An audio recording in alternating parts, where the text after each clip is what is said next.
Hello guys, good morning. It's me again, Dona's Mix Channel guys. May ipapakita lang ako sa inyo.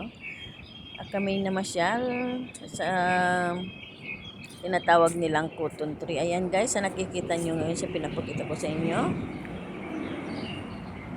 Napakalawak Daw pala yan, ng parang hindi naman to heart. cotton tree Heart ba dito tong sa ginawa ko? may part ng Yunlong ito guys. Military camp dati. So sa nakikita nyo, sa kaganda, napakadami-daming puno ng cotton tree. Tingnan nyo guys. Yan. Ang daming tao dito. Pwedeng mag-partner, pwedeng pamilya, ganyan. Pwede rin sa mag-shoota. Oh, di ba? Oh, kayo. Saan ka pa? Kompleto na. Oh. Yan guys, oh. Kita nyo dyan. Kaso lang sa ngayon, kung mga gusto nyong pumunta na kayo kaagad sa habang madami pang bulaklak. Kasi by next week, sigurado, ubos na lagas yan.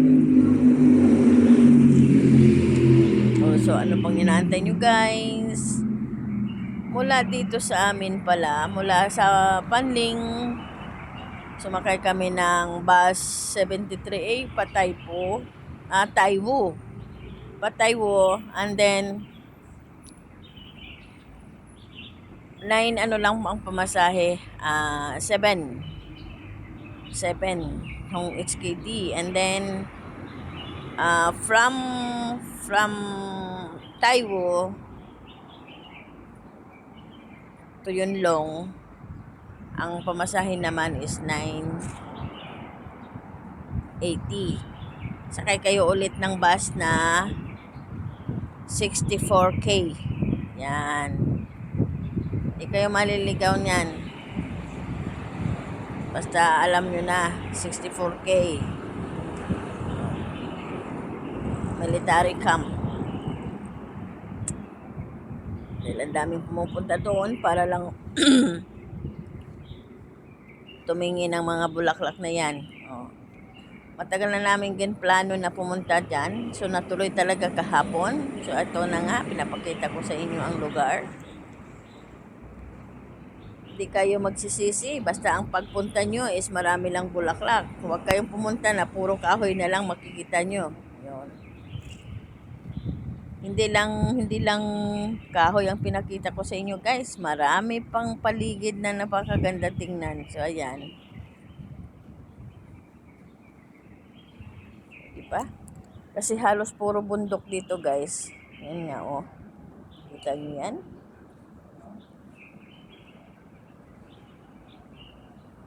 Ang ganda. Pati aeroplano nakuha ko pa oh. Ang saya-saya. Saya-saya lang ng atin nyo. Ang hilig ko kasi mamasyal.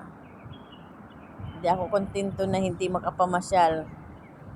At ikutin ang buong Hong Kong bago man lang mag-for good ng Pilipinas. So, ayan. O, diba? At least, kasama ko kayong namasyal. O, yan ang aking partner sa galaan. O. Ang aking partner sa galaan yan. Pag mga wala sa plano, natutuloy kaming dalawa. Pero pag nagpaplano na umalis o may pupuntahan kaming lugar, hindi kami natuloy-tuloy. So, ayan. Natuloy kami kasi wala kami sa plano. Diba? Sa mga hindi pa nakapag-follow at nakapag-subscribe guys, baka naman. Don't forget to like, comments, and subscribe na rin po. Maraming salamat. Sana hindi kayo magsasawang magsuporta sa akin guys.